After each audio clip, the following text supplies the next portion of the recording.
Sud Radio, les vraies voix qui font bouger la France. Stéphane Soumier avec Bismart, 19h30, 20h. Salut à tous, c'est Bismart sur Sud Radio. Le logement. Longue discussion immobilière que je vous propose avec le premier promoteur de France, Alain Dinin, le patron de Nexity. Bonjour Alain Dinin. Bonjour Stéphane. Le patron de Nexity, oui, parce que Vincent, qui sera avec nous tout à l'heure, il dit l'une des grandes fragilités d'Amazon, c'est quand même quand le patron est à ce point iconique, c'est-à-dire quand il a tout fait. Ah ben chez Nexity, c'est pas le cas, donc tout va bien. Hein. Si c'était là. Non, mais c'est-à-dire, c'est un sujet quand même. Quand on est parti, vous avez démarré Nexity au départ, quand vous fondez Nexity.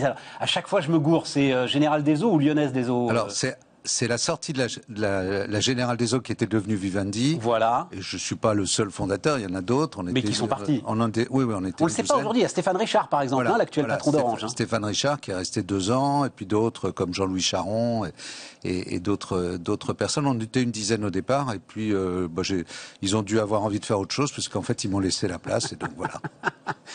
Mais au départ, vous me donniez les chiffres de départ de Nexity. Alors, c'est ce qu'on appelle un spin-off, enfin, c'est un LBO de la Générale des Eaux. C'est au moment où Jean-Marie Messier décide que l'ensemble de Vivendi doit se concentrer uniquement sur les médias et sur la tuyauterie de transfert d'informations, ce en quoi d'ailleurs il avait probablement raison. C'est le moment où se créent Vinci, Veolia, la Générale de Santé, la Générale de Restauration. C'est le moment où Foncia sort de la Générale. Mais on l'a oublié, dites donc Alain. Vinci aussi, en fait, c'est un spin-off de la Générale des Eaux. Veolia aussi.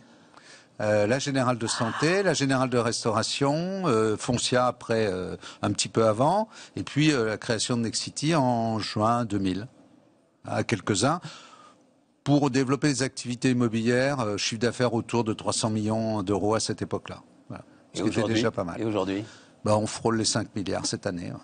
Je ne sais pas d'ailleurs si c'est une bonne chose, mais en tout cas c'est. Pourquoi Pourquoi? Parce que c'est pas une question de taille, c'est une question est-ce qu'on est utile, est-ce qu'on sert à quelque chose. Enfin, vous le savez, on a beaucoup déjà échangé ensemble. Tout à fait. Dans ces 20 dernières années. Je pense qu'une entreprise n'a de sens que si elle est utile à sa collectivité et dans le monde dans lequel elle exerce ses métiers. Donc, vous n'avez pas de doute là-dessus? Non, j'ai pas de doute. Mais est-ce que la taille est forcément signifiante d'être meilleure? Je pense qu'une entreprise.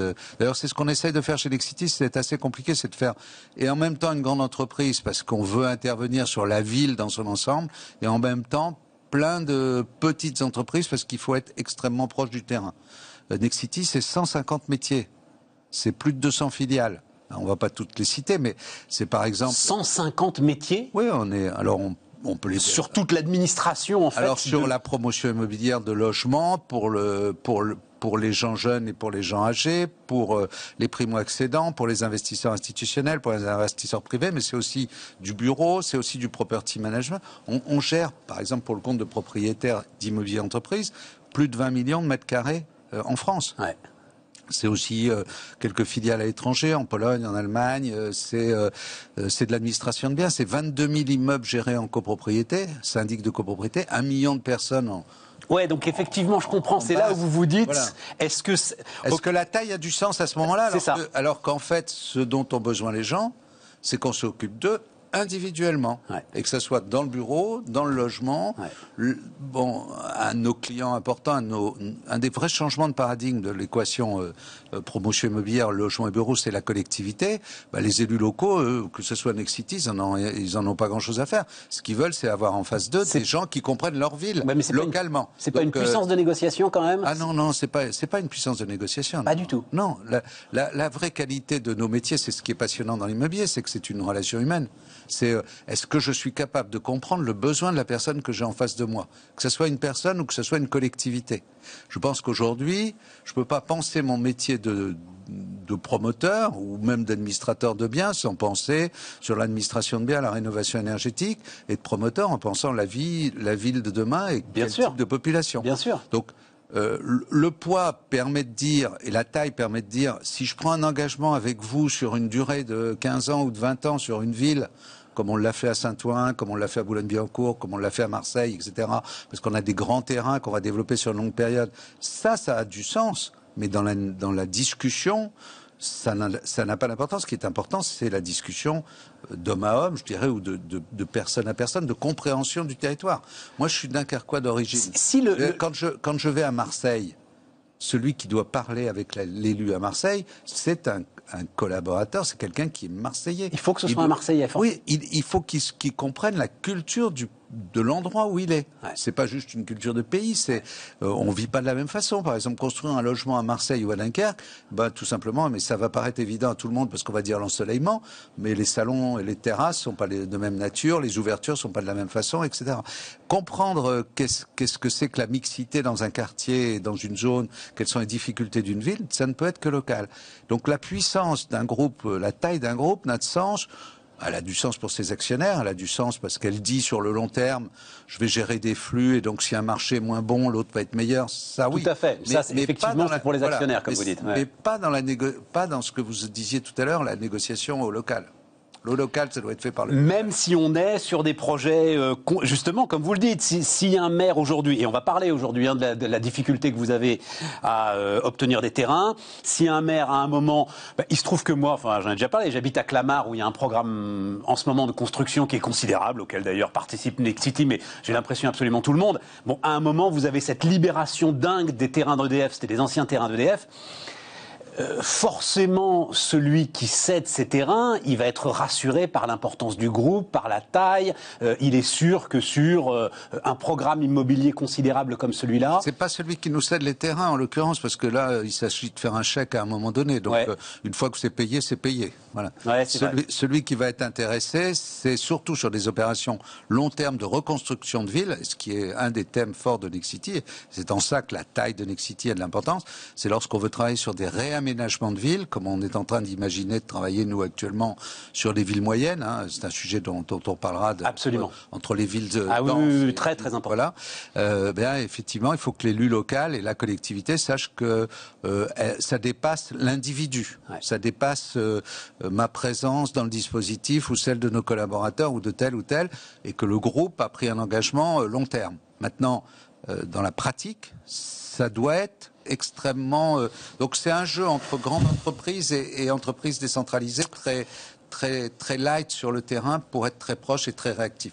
C'est pas si facile que ça. Ouais, non, mais c'est super intéressant. Voilà, parce qu'au final, on est quand même 11 000 personnes avec tous les métiers qu'on exerce, et donc après, il faut coordonner tout ça. Et je suis pas en train de me plaindre, je dis simplement. Non, mais c'est très intéressant comme modèle d'entreprise, et ça me fait furieusement penser, c'est pour ça vous le citiez tout à l'heure, à ce que raconte le patron de Vinci, qui dit lui aussi qu'il est finalement l'organisateur d'à peu près, je sais pas combien il dit, lui je crois que c'est 3200 PME. Peut-être. Voilà, et qu'il n'est jamais que celui qui coordonne finalement l'activité de 3200 PME. Quoi. Voilà, on ne va pas me comparer à un mastodonte comme Vinci. Hein. Nous, on est un tout petit à côté. Hein, donc voilà. Ouais, enfin, voilà. À partir de 5 milliards, si vous voulez, ça va. On ne les a pas encore fait. C'est pour ça que je suis content qu'on soit juste. Alain, donc, je ne sais plus si, peu importe, hein, mais vous êtes à la Fédération des promoteurs immobiliers. Non, vous n'y êtes plus. Hein. On y est depuis 5 ans. Oui. Bon, mais à la limite, c'est pas le sujet. Non, mais c'est pas le sujet. C'est pas le sujet, parce que le sujet, à un moment, je vais le dire avec un tout petit peu de brutalité, je me demande si vous en avez pas assez finalement. C'est-à-dire, je lis, donc. Crise violente, donc c'était la semaine dernière. Hein. Nous sommes devant une crise violente, durable,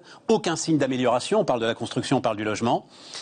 Et la fédération dit il faut se mettre autour d'une table avec les élus locaux, l'État et tous les acteurs de la filière afin de faire sauter les verrous qui empêchent une production de logements neufs en phase avec les besoins des Français. Ça doit faire 10 ans qu'on se parle. J'ai l'impression que ça fait 10 fois. Ça fait 20 ans qu'on se parle. Ça fait 20 ans qu'on se parle. Vous ne les faites pas. Moi, j'essaie de tenir le plus longtemps la distance. Mais ça fait 20 ans qu'on se parle. Je ne partage pas totalement cette approche du sujet. Le constat, c'est qu'effectivement, si on parle de construction de logements neufs, on n'aura jamais aussi peu construit en France de logements neufs depuis 1974. Mais c'est à cause du Covid, c'est parce que ça s'est arrêté. Non, c'est pas à cause du Covid. La baisse de la production de logements neufs, elle est continue depuis 2017. Elle part d'un mauvais diagnostic politique, si je peux me permettre cette expression. Il faut absolument avoir plus d'offres. Hein. Vous vous souvenez de notre jeune ministre de Normandie Moi, je me souviens du choc d'offres. Voilà, choc d'offres. Choc d'offres, président de la République, voilà. C'était... Le choc de l'offre. Le choc de l'offre n'a pas de sens s'il n'est pas mis en face de quelle nature de demande. Quelle nature, et pour dire quelle demande, quelle population. à qui je souhaite m'adresser. Alors après, on va revenir sur le fait qu'il y a un blocage sur les permis de construire actuellement, mais il faut bien comprendre de quoi on parle. Fabriquer du logement que les gens ne peuvent pas acheter, parce qu'il est trop cher. Fabriquer du logement là où on n'en a pas besoin, parce qu'il est trop mal calibré, etc. Fabriquer des logements qui ne correspondent pas à l'évolution démographique, ben tout ça, ça ne donne pas une capacité de répondre au problème de comment je loge les Français. La Fondation Abbé Pierre, on ne va pas le prendre en référence parce qu'il s'occupe principalement des très... Alain, c'est la poule et l'œuf, cette histoire. C'est-à-dire fabriquer du logement que les gens ne peuvent pas s'offrir parce qu'il est trop cher. Mais c'est bien en fabriquant massivement du logement qu'on fera baisser les prix. Il n'y a pas d'autre moyen de le faire. Alors, on ne fera baisser les prix que si par ailleurs le prix de revient du logement baisse. Parce que je ne fais... Enfin, comment je pourrais... Si on le regarde simplement...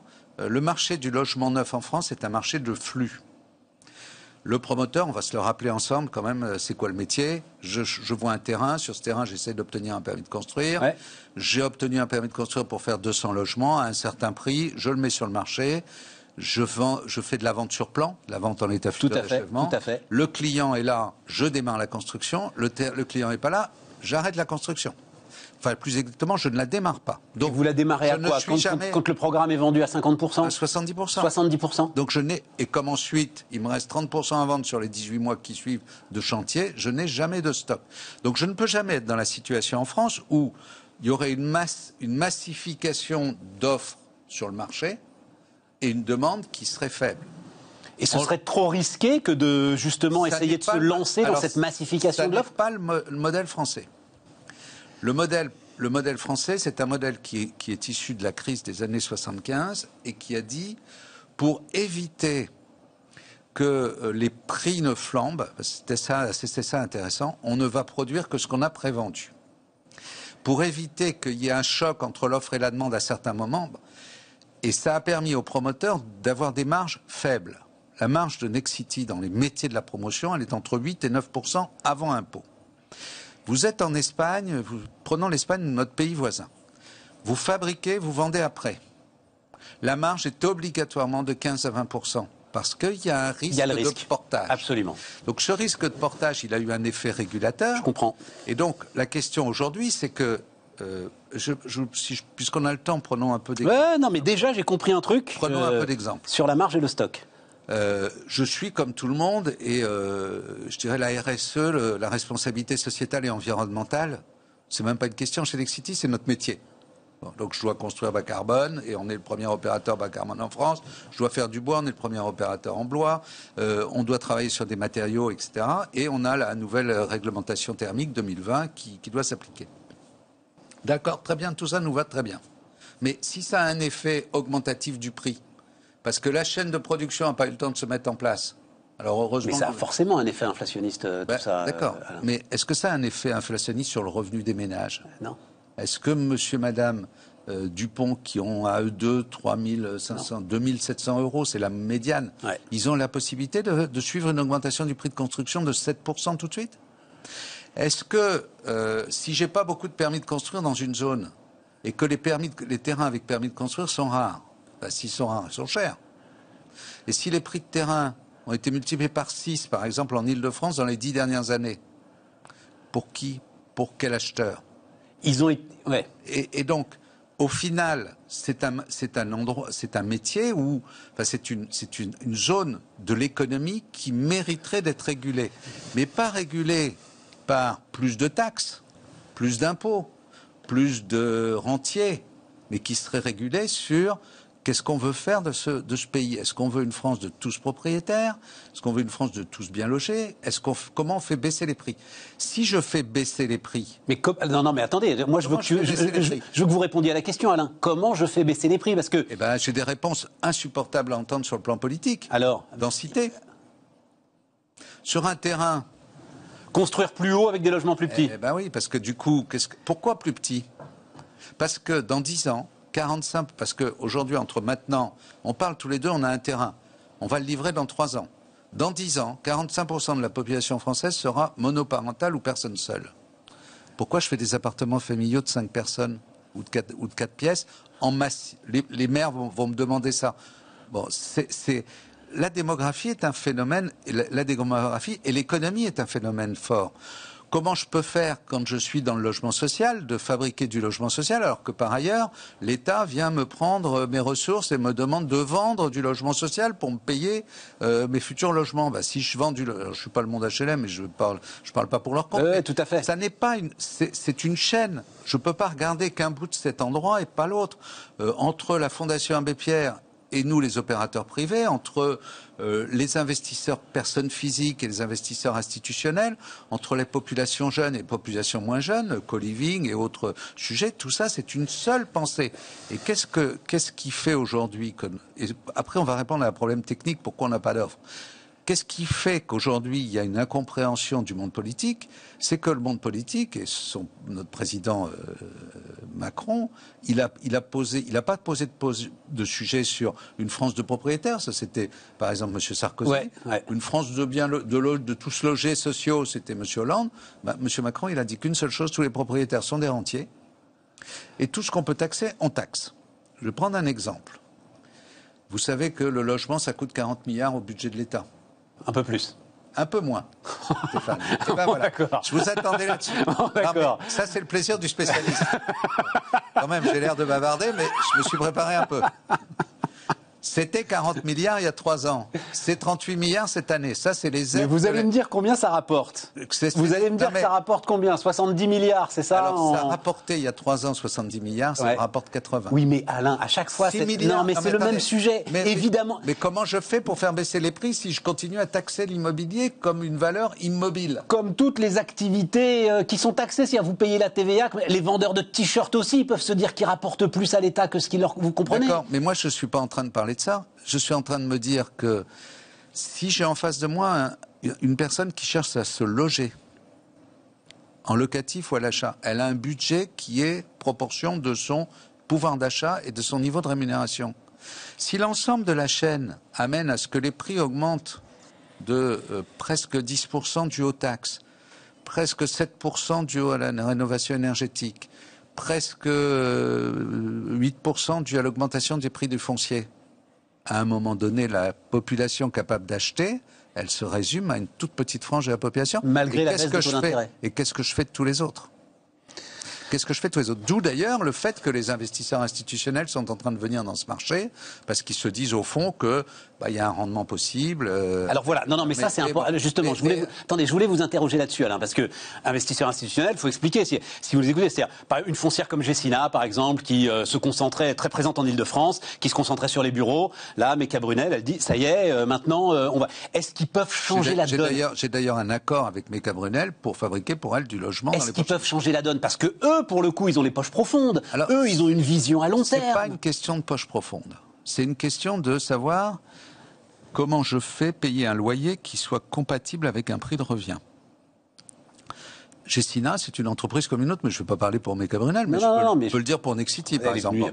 Si Nexity décide d'acheter des logements, ou si vous et moi on achète des logements, pour les mettre en location, on va attendre un rendement.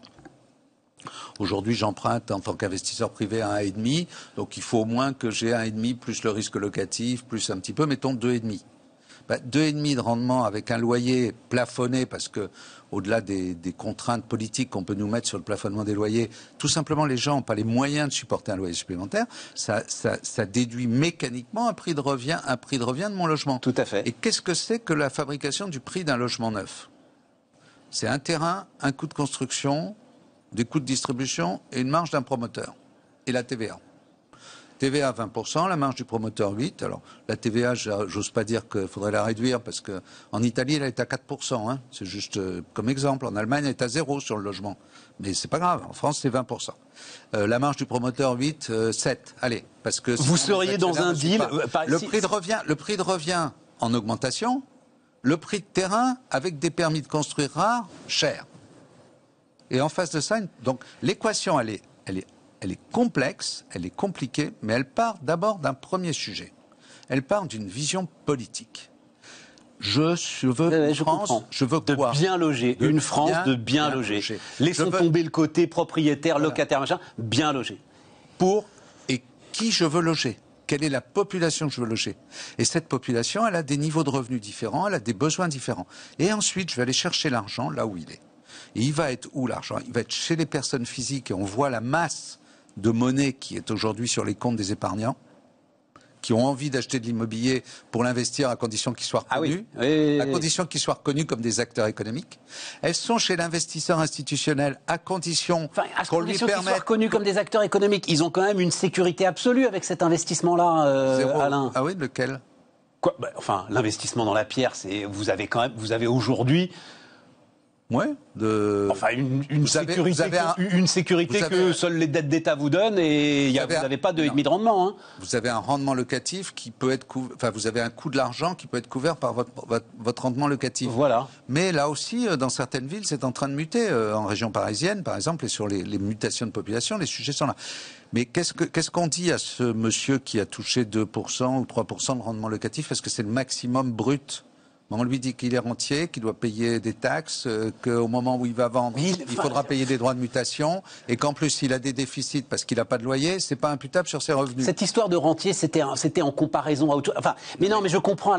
En fait, Alain, le sujet, c'est qu'on est coincé de partout. Voilà. Donc décoinçons-nous. Oui, mais pas seulement sur le logement. C'est-à-dire, si Macron, à un moment, il dit les rentiers, c'est parce qu'en fait, il veut décoincer de l'autre côté pour l'ensemble de ceux qui prennent du risque et pour l'ensemble des entrepreneurs. Parce que là aussi, il est coincé. Faisons un mixte et arrêtons de caricaturer toutes les populations. C'est une forme d'ostracisme de dire que l'investisseur dans la pierre, c'est un rentier. Il est rentier de quoi? Mais il prend un risque. Vous avez un appartement en location? Vous en avez vu? Non, moi j'ai la chance d'être propriétaire, moi. Alain, pas de problème. La chance d'être propriétaire. Ouais, et si vous avez la chance aussi d'être investisseur, venez chez Nexity, on vous fera des conditions. Et si vous pensez que c'est si peu dénué de risque, et si vous pensez que vous n'êtes que gagnant, pourquoi vous le faites pas? Stéphane, pourquoi vous ne le faites pas si vous pensez que c'est dénué de risque? Parce que ça n'est pas dénué de risque. Parce qu'on a fait ça. Parce que si un locataire paye, parce que si un locataire paye pas, si les travaux sont à refaire, si demain matin je dois transformer mon immeuble parce qu'il est acheté, je l'ai acheté il y a très longtemps et qu'il y a des coûts de rénovation énergétique, si je suis imposé à l'IFI, si je suis imposé au déficit foncier, et voilà. Et donc à un moment donné, pour que des gens aillent dans un secteur d'activité, il faut qu'ils en aient envie. Je pense qu'il y a un déplacement. Donc on retombe sur les dispositifs de défiscalisation. On n'a pas besoin de défiscaliser. Je pense que le Pinel et tout ça, j'en ai pas besoin. Mais et comment ça, vous n'en avez pas besoin? À chaque fois qu'il y a eu des grosses périodes de croissance. Dites-moi que lorsque j'achète que je mets un investissement dans la pierre pour mettre en location à des gens dont je m'engage à ce que ce soit les revenus les plus bas de ce pays, et donc à des niveaux de loyer qui soient des niveaux de loyer du logement social. Ouais. Je suis un investisseur, entrepreneur, comme n'importe quel investisseur, entrepreneur. Il suffit de le dire et le problème est réglé. C'est-à-dire qu'à ce moment-là, je suis une entreprise et donc je suis ou à l'impôt des sociétés ou aux bénéfices industriels et commerciaux et je vais pouvoir déduire mes pertes de mes revenus. Et à ce moment-là, je n'ai pas besoin qu'on me donne en plus un avantage fiscal que par ailleurs, on va me taxer. Avec ça, on va me taxer 3,5 fois plus que ce qu'on me donne, hein, parce que quand même, on me donne un avantage fiscal en Pinel, c'est les fameux 38 milliards, et puis de l'autre côté, l'État encaisse 80 milliards de taxes. Donc c'est au moins le double. Donc on m'a donné 1 et on m'en prend 2. Dans lequel vous mettez la TVA quand même, hein, dans l'ensemble de vos taxes. Mais comme toute activité économique. Mais comme toute activité économique. C'est la taxe à la valeur ajoutée. Absolument. Et d'ailleurs, c'est quoi la valeur ajoutée sur un loyer? Alors, on peut s'amuser beaucoup avec ces sujets-là. Mais en fait, une fois qu'on a dit ça, il faut trouver des solutions. Il y a des solutions, il y a vraiment des solutions pour faire baisser le prix du logement neuf. Il y a des solutions pour permettre à des élus de ne pas être en contradiction avec ce qu'ils disent et ce qu'ils doivent faire. Ce qu'ils disent, c'est on veut être écologique, on veut être développement durable, on veut permettre à la planète de mieux respirer. Et donc forcément, sur une zone donnée, si je veux pas faire de l'étalement urbain, je suis obligé de densifier un peu. Et si je densifie, c'est donner plus de mètres carrés. La contrepartie, c'est par exemple de donner plus de mètres carrés sociaux et de plafonner les prix de vente de ces mètres carrés supplémentaires. Si demain matin, avec mes syndics de copropriété, mes 22 000 immeubles, on vient de le recenser, on fait une expérience, on va aller voir 11 copropriétés sur les 22 000 pour leur dire on a repéré qu'on pourrait surélever votre immeuble de 2 étages. Si vous acceptez cette surélévation, on va vous donner de quoi payer la rénovation énergétique de tout l'immeuble. Voilà des solutions. Et si le maire nous donne cette possibilité de surélévation... Et de surélever de 2 étages, ça ne se fait pas à des prix qui sont... non, parce que, c'est ça. Que j'ai pas le prix de terrain. Ouais, d'accord. J'ai juste de la construction. Alors, il y a un inconvénient pour la copropriété, et beaucoup de copropriétaires vont dire c'est que forcément ça va faire du désordre dans la copropriété pendant les 2 ans de chantier. Mais si en échange de ça, j'ai rénové énergétiquement tout l'immeuble, et que du coup, moi, quand je suis propriétaire, j'ai valorisé mon bien, bon, pour ça, il faut que quelque part, la ville me dise d'accord sur cette densité-là. Et quelque part, et c'est ces contreparties-là. Il faut aider les jeunes, par exemple. Oui, mais pour que la ville dise, parce que non, mais pour que la ville dise d'accord, il faut qu'elle ait elle-même, de la part des collectivités autour, les accords qui vont bien pour les transports, pour les écoles, pour les hôpitaux, pour l'ensemble. Dans 10 ans, nous serons 4 millions de familles de plus en France. 4 millions de familles de plus en France. Si je ne construis pas de quoi loger ces gens-là... Non, mais ça, Alain... Je vais où ? Je vais aller sur l'existant. Et là, je vais avoir... Et là, je ne suis plus... Alors, si on revient à mon raisonnement de tout à l'heure, je voudrais pas nous deux, on se perd pas, mais je voudrais pas qu'on perde nos auditeurs aussi. On a dit que le logement neuf, c'est un flux, c'est-à-dire je ne construis que ce que j'ai prévendu. Donc, j'ai jamais de stock. Mais quand je ne construis pas et que j'ai un besoin de me loger, je vais sur le stock, c'est-à-dire le bâti physique des villes. Ouais. Et là, les prix... ils continuent de monter. Et qui est-ce qui paye à chaque fois l'addition ? C'est les revenus modestes. Ce sont les gens qui ne peuvent pas facilement se loger. Je prends un exemple. Aujourd'hui, les terrains sont ce qu'ils sont et le prix de revient. Alors, le prix de revient sur toute la France, il est à 4 850 € moyen. Et là, les gens achètent en moyenne 65 mètres carrés. On ne parle pas de Paris ou de centre-ville, de grandes villes. Bon, ça, c'est le sujet. Donc, avec 2500 € par mois, j'arrive à me loger. Mais il y a beaucoup de gens qui n'ont pas l'apport personnel. On sait que les banques sont frileuses de crédit, etc. Mettons en œuvre quelque chose que nous, on a appelé premier toit, qui consiste à dire, j'achète en 2 fois. J'achète mon logement, et puis dans 15 ans, si je suis content, j'achète mon terrain. Et entre deux, je fais porter une partie de ce terrain par des investisseurs institutionnels ou par des privés qui vont y trouver un avantage parce qu'ils ne seront pas rentiers, seront considérés comme commerçants et ils pourront amortir leurs pertes. Voilà, je boucle mes sujets. Mais bon, ensuite, convaincre un élu de donner des permis de construire là où il ne veut pas les donner... Alors ça, c'est un peu le mistigris du truc, là. C'est-à-dire, à chaque fois, je reviens là-dessus, Alain, c'est retirer le permis de construire aux maires. Non, mais non. À un moment, et voilà, et à chaque fois, vous dites non, parce que vous en avez besoin de ces maires. C'est pas ça. C'est que le seul qui connaît ce que vous venez de décrire, Alain. Mais au moins que le maire, alors... Attendez, parce que ce que vous venez de décrire, bien sûr que... cette complexité, je crois que chacun a bien compris que tout se tenait et que on était devant une série de facteurs qu'il fallait vraiment imbriquer les uns dans les autres pour que les choses fonctionnent. À un moment, vous dites, il faut que ça devienne une espèce de grande cause nationale. Alors, et donc, boum, c'est le préfet, tac, il n'y a plus de permis de construire, pas du tout, et je construis massivement, et je fais un plan. Pas du tout. Pas du tout. D'abord, je ne pense pas qu'on ait besoin de construire massivement.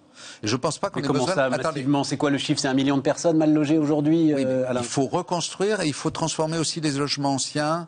Il faut permettre la rénovation de ces logements. Enfin, il y a 500 000 par an, c'est ça le rythme qu'il faut. C'est ça. 500 000 par an, mais avec 500 000 par an, vous ne comblez pas le retard. On est loin du compte. Et on est loin du compte. Mais revenons sur la problématique des permis de construire. Moi, je ne dis pas, et à aucun moment, je pense qu'un préfet devrait avoir autorité sur l'ensemble du sujet. Peut-être qu'on pourrait réfléchir à la régionalisation, ou en tout cas d'avoir des instances différentes. Mais le sujet, c'est pas ça. Moi, j'ai une solution simple. Je suis le maire d'une ville, ou plus exactement, je suis une ville. J'ai fait voter ce qu'on appelle un PLU, plan local d'urbanisme. Excusez-moi, peut-être je suis trop... tout le monde connaît le PLU, non, j'ai aucun problème. Ça a été voté, ça a mis du temps, il faut en moyenne 3 ans pour faire un PLU. Tout le monde s'est penché dessus. La collectivité, les élus, l'administration et les individus de la ville ont eu à se prononcer.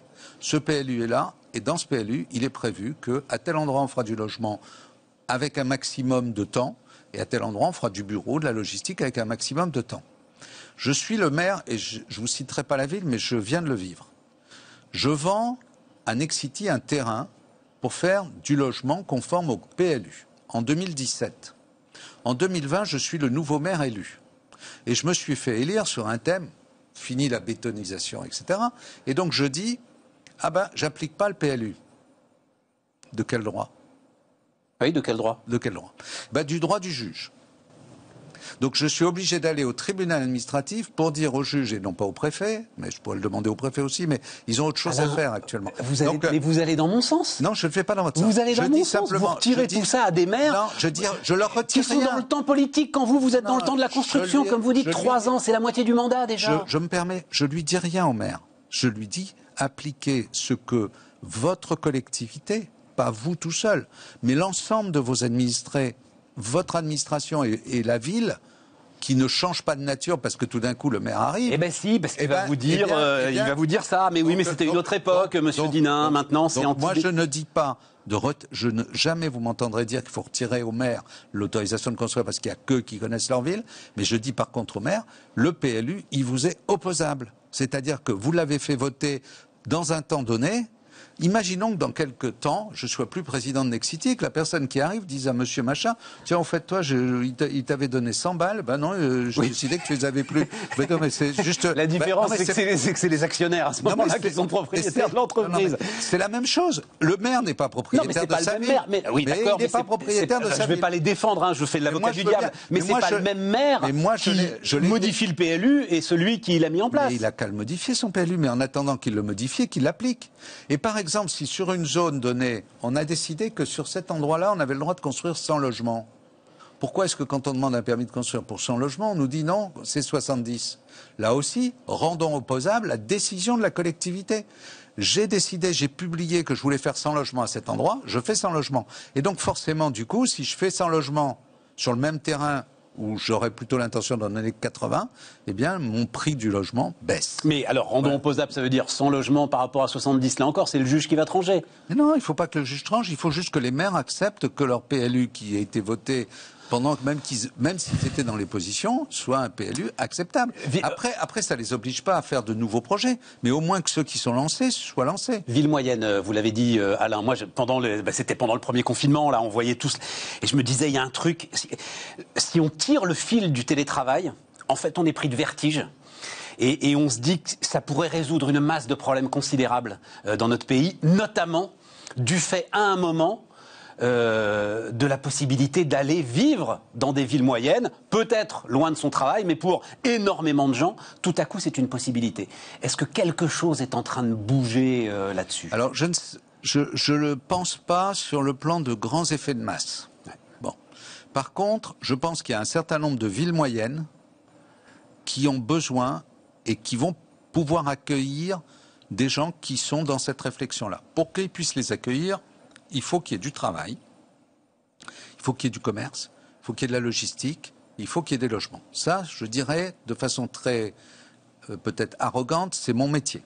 Je ne suis pas le seul à le faire, mais c'est mon métier. Donc là-dessus, nous travaillons, nous, avec les villes, et on dit aux villes, si vous avez ce projet-là, nous, Nexity, on va venir travailler avec vous et voir comment on peut trouver des équilibres économiques qui permettent aux gens de venir, mais à condition qu'il y ait du boulot. Et puis, il faut aussi des écoles. Et il faut aussi des soins de santé. Absolument. Et il faut aussi des médecins. Tout à fait. Et peut-être un peu d'art et un peu de culture. Tout ça, ça fait partie de la vie.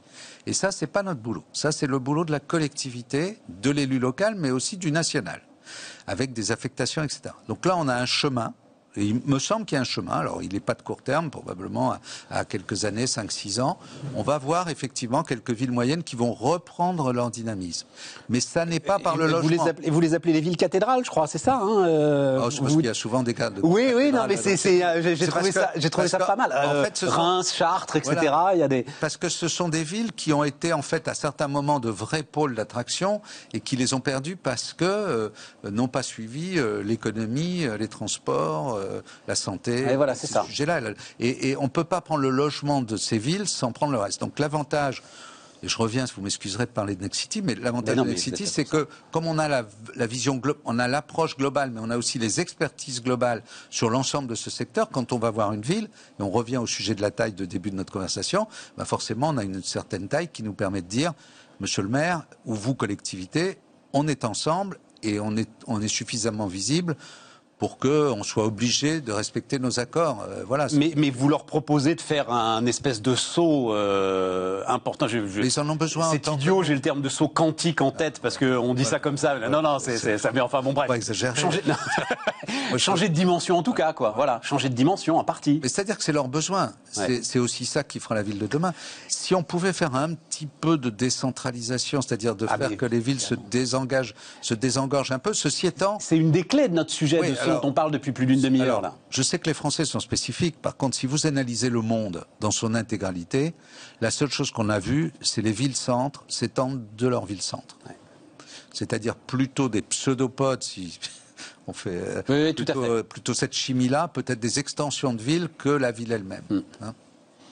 Y compris en Allemagne où c'est votre dernière acquisition en Allemagne, mais c'est quand même là aussi un modèle très particulier justement de ville moyenne, puissante. Moyenne, c'est 600, 700, 800 000 habitants. Ouais, alors bon, je ne sais pas si les Allemands doivent être un modèle sur beaucoup de sujets ou sur tous les sujets. C'est la mode de regarder toujours dans l'assiette du voisin. Ce que je peux quand même dire, c'est que sur la décision logement et sur l'autonomie des régions, ils sont beaucoup plus en avance que nous sur ces sujets-là.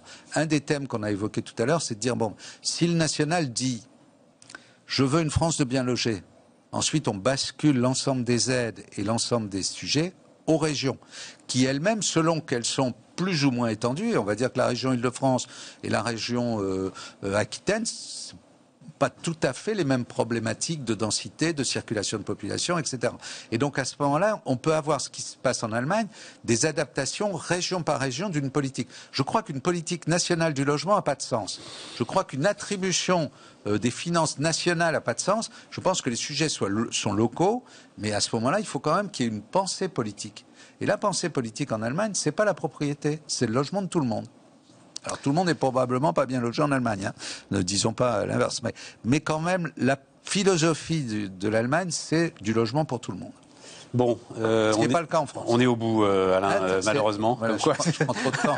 Mais non, mais on n'arrive pas à épuiser ce sujet d'une complexité effroyable, et c'est quelque chose que vous notez régulièrement. Vous n'êtes pas le seul d'ailleurs. L'ensemble des professionnels du logement, à chaque fois, s'étonnent. Là, vous dites, il y a pas eu le logement n'est pas dans le plan de relance, etc. Il n'est pas dans le plan de relance. C'est hallucinant parce que c'est quand même le secteur, c'est le deuxième secteur économique. Mais oui, français.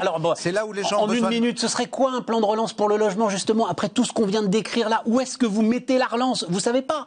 Vous savez pas par quel bout la prendre, en fait. Je dis, par exemple, PLU opposable, je dis démembrement de propriété pour le premier toit, je vais dire plafonnement du prix des terrains en échange de plafonnement du prix de vente, je vais dire un peu plus de temps sur le développement durable, non pas pour gagner du temps, mais voilà. Mais ça, c'est un plan de ministre du logement, ça, Alain, c'est pas un plan de relance, quoi. Ensuite, je décentralise les aides au logement et les taxes au logement, je les remets là où elles doivent être, c'est-à-dire dans les régions.